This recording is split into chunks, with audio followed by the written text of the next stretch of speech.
June 19, 1944, 14,000 feet above the Philippine Sea, where the tropical sun turned cockpit interiors into furnaces and the vast blue ocean stretched to horizons empty except for the specks of naval task forces engaged in the largest carrier battle in history.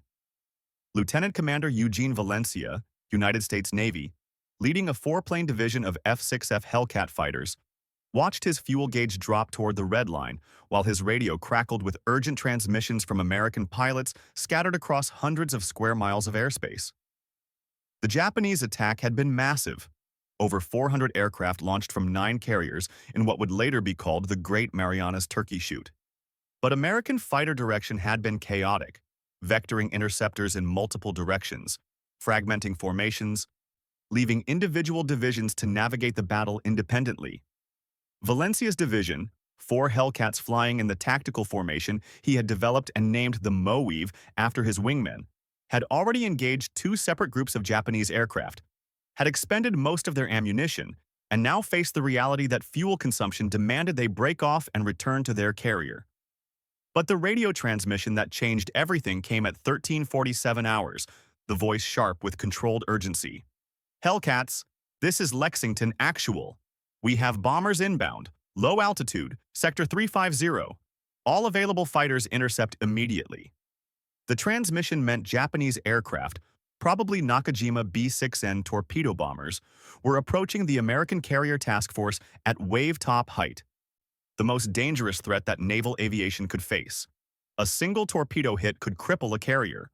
Multiple hits could sink one. And Valencia's division, low on fuel and ammunition, was the closest American fighter element in position to intercept. His wingmen, 3 pilots who had trained with him for 8 months, who had practiced the tactical formation that Valencia had developed through study of every after-action report from every Pacific carrier engagement, understood what the transmission meant before Valencia spoke. They understood that intercepting meant they might not have enough fuel to return to their carrier. They understood that engaging Japanese aircraft with depleted ammunition meant accepting disadvantageous odds. They understood that the mathematically rational decision was to preserve their own aircraft and let other fighters handle the intercept. And they understood that Valencia was going to ignore all of those calculations and turn toward the threat because that was what carrier fighter pilots did when their ships were threatened. Valencia did not ask for opinions. He keyed his radio once.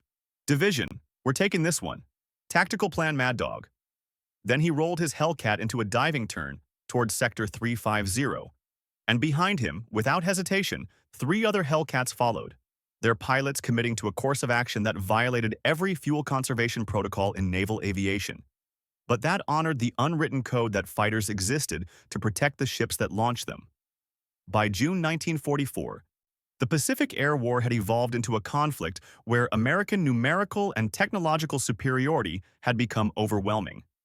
The F-6F Hellcat, introduced in 1943, had established kill ratios against Japanese fighters that approached 19-1 in some engagements. American pilots were better trained, flying newer aircraft, supported by radar direction that gave them positional advantages Japanese pilots could not match. But numbers and technology were not absolute guarantees of survival. Individual engagements still came down to tactics, fuel state, ammunition remaining, and the psychological calculus that determined whether pilots pressed attacks or broke off to preserve their own aircraft.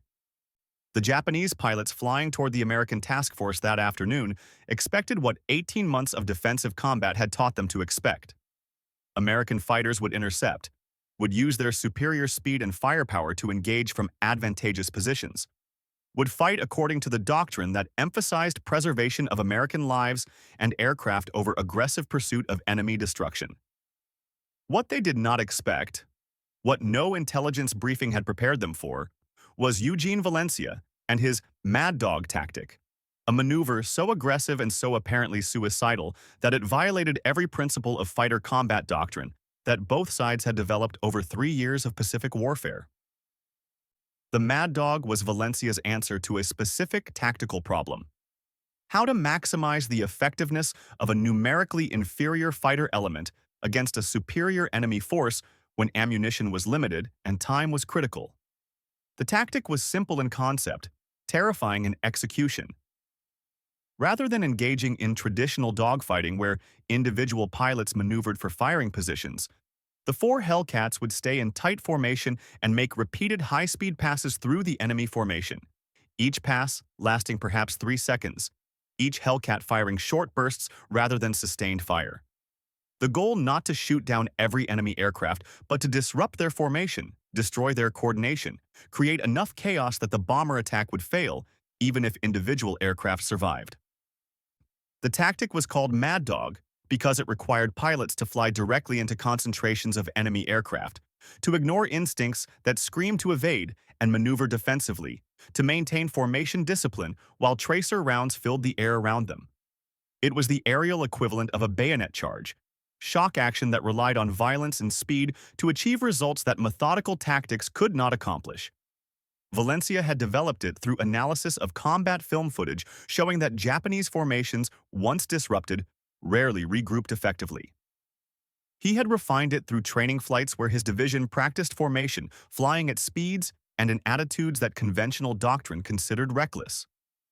And he had proven it in 3 previous engagements where outnumbered American fighters had scattered Japanese bomber formations through sheer aggressive audacity. But his wingmen, flying into what they now saw ahead, not the expected bomber formation, but 12 Japanese A6M0 fighters providing escort cover, understood that Mad Dog against fighters rather than bombers was different, more dangerous, possibly suicidal. Zeros were agile, maneuverable, deadly in turning combat. Engaging 12 of them with 4 Hellcats carrying perhaps 30 seconds of ammunition, each violated every numerical principle of fighter combat. The rational response was to call for additional support, to shadow the enemy until reinforcements arrived, to preserve American aircraft rather than sacrifice them in disadvantageous engagements. Valencia did not call for support. He did not shadow. He pushed his throttle to maximum power, checked that his 3 wingmen held position in the practiced geometry of the Moe formation, and drove his division directly into the center of the Japanese formation at a combined closing speed that exceeded 600 miles per hour. The Hellcats and Zeros merged in 3 seconds of violent confusion where aircraft passed within feet of each other, where Valencia's lead element fired 1-second bursts at targets that filled their gun sights for fractions of seconds, where the Japanese formation exploded into chaos as 4 American fighters blew through it like projectiles through paper. The symbolic object that defined this engagement was neither weapon nor aircraft, but something more abstract. The throttle position itself, held at maximum power throughout the entire engagement. The Mad Dog tactic worked only if speed was maintained, only if the Hellcats moved too fast for the more maneuverable Zeros to track and engage, only if velocity was converted into a weapon that replaced the ammunition they lacked. Valencia's throttle, pushed to the firewall and held there despite fuel consumption that guaranteed they would be landing on fumes if they survived, represented the American tactical philosophy that emphasized aggressive offense over careful defense, that accepted risk in exchange for decisive action, that believed the way to win was not to fight safe but to fight so violently that enemies could not respond effectively. The first pass destroyed the Japanese formation's cohesion. 2 Zeros, hit by the concentrated fire of 4 Hellcats converging on them simultaneously, fell away trailing smoke. The remaining 10 scattered, some diving, some climbing, some turning hard to evade, their formation integrity shattered by an attack that had given them no time to coordinate response. Valencia's division did not pursue individual targets. They maintained formation, used their excess speed to zoom climb back to altitude, turned, and made a second pass through the scattered Japanese fighters before the Zeros could regroup. The second pass was more dangerous. The Japanese pilots, recovering from initial shock, understood what was happening and attempted to position themselves to intercept the next American attack. But Valencia varied his approach angle, came in from a different direction at a different altitude, making prediction impossible. The Hellcats dove through the Japanese formation again, fired again, broke through, and climbed again, leaving behind 2 more Zeros damaged and the surviving 8 completely unable to coordinate any kind of effective counterattack. Valencia's wingman later reported that he had counted 5 separate passes through the Japanese formation before his ammunition was completely expended. Other pilots in the division reported 4. Valencia himself logged 6 in his after-action report. The discrepancy suggested the kind of temporal distortion that combat creates, where seconds feel like minutes, and the counting of discrete events becomes unreliable. What was certain was that for approximately 2.5 minutes, 4 American Hellcats made repeated high-speed passes through a force of 12 Japanese fighters, maintaining formation discipline throughout, never allowing themselves to be drawn into individual dogfights, using speed and violence of action to achieve results that conventional tactics could not have accomplished. When Valencia finally broke off the engagement, not because the Japanese had driven him away, but because his fuel state had reached the point where return to carrier was marginal even with perfect navigation, the 12 Zeros that should have been escorting bombers toward the American task force were scattered across miles of ocean, disorganized, low on fuel, having accomplished nothing except survival. 4 of them had been shot down. 3 more had been damaged. The remaining 5 were ineffective as an escort force.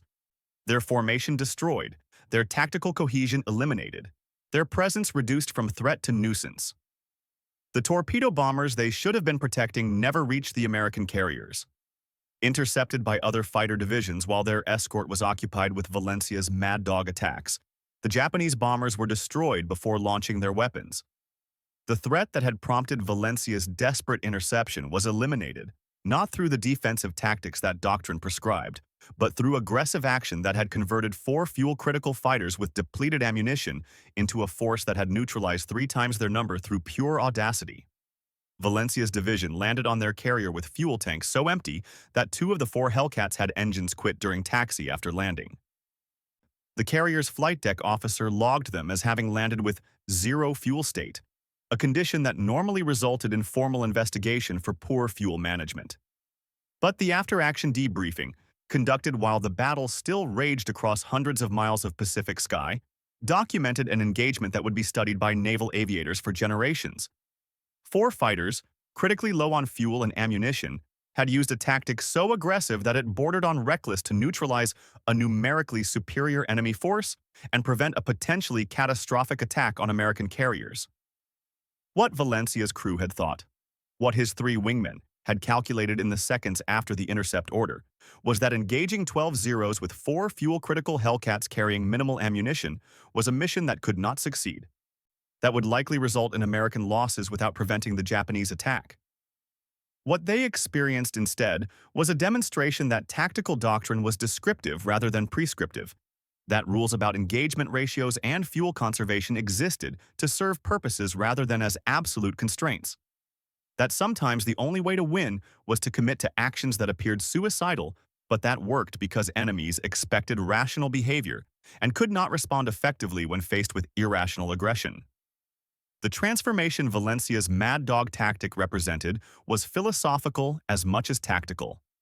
Traditional fighter doctrine emphasized advantageous positioning, numerical superiority, ammunition conservation, all rational principles designed to maximize American survival while inflicting maximum enemy casualties. Mad Dog rejected those principles in favor of shock action, speed, and violence of execution.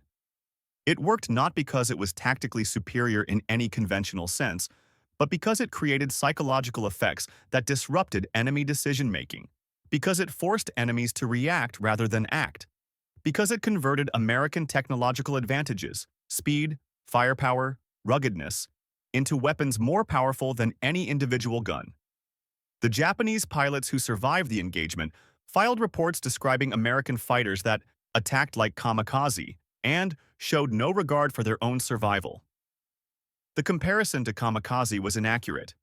Valencia and his wingmen had every intention of surviving, had calculated that survival was most likely through aggressive action that disrupted enemy capabilities before those capabilities could be brought to bear.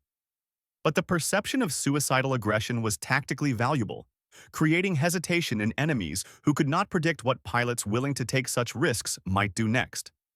The throttle position that Valencia had maintained throughout the engagement, wide open, maximum power, held there despite fuel consumption that terrified his wingmen, represented the larger truth about American tactical evolution in the Pacific War.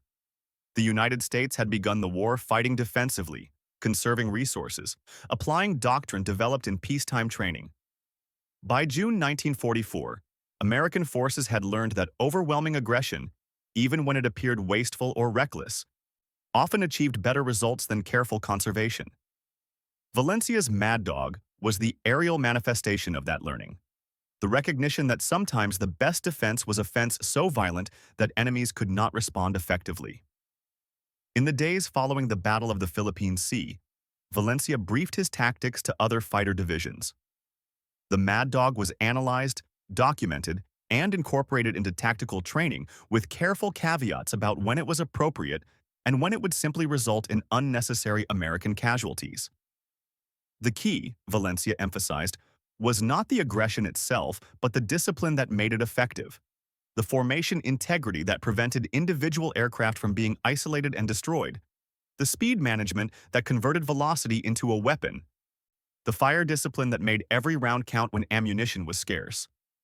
His three wingmen, who had followed him into what they believed was a mission they could not survive, became instructors teaching other pilots the techniques that had kept them alive. They emphasized not just the mechanics of the Mad Dog, but the psychological framework that made it possible, the trust that allowed them to fly into concentrated enemy forces without hesitation, the confidence that their leader's tactical judgment was sound, even when it contradicted every instinct that screamed for caution, the understanding that some situations required aggressive action precisely because defensive action would guarantee failure. Valencia flew 62 combat missions during the war, shot down 23 Japanese aircraft, survived every engagement including multiple instances where fuel exhaustion or battle damage made return to carrier uncertain. He attributed his survival not to luck or superior skill, but to tactics that emphasize speed over maneuverability, aggression over caution, violence of action over careful positioning. The Mad Dog was his signature tactic, but it represented a broader philosophy. That fighter combat was decided not by those who followed doctrine most carefully, but by those who understood when doctrine needed to be set aside in favor of actions that created results doctrine could not achieve. The 12 Zeros that should have overwhelmed 4 fuel-critical Hellcats instead found themselves scattered and disorganized by an attack that came too fast, hit too hard, and refused to conform to any tactical framework they understood. They had been defeated not by superior numbers or technology, but by superior aggression, by pilots willing to commit to actions that appeared suicidal, but that worked because enemies expected rational behavior and had no effective response when faced with controlled violence that transcended rationality. In the end, Valencia's Mad Dog tactic demonstrated the advantage democratic military systems possessed over authoritarian ones: the permission to innovate tactically, to develop techniques that contradicted established doctrine, to trust junior officers to make independent decisions about when aggressive action was appropriate, even when that action violated fuel conservation rules and ammunition management protocols. The tactic worked because Valencia had been trained to think creatively, because his superiors had allowed him to experiment with formations that conventional wisdom considered reckless, because the American system valued results over procedural compliance. The throttle held at maximum power throughout the engagement was not just an aviation control. It was the symbol of a military culture that believed winning required pushing limits, accepting risks, and trusting that individual warriors possessed the judgment to know when aggression was the only rational choice in circumstances where caution guaranteed failure.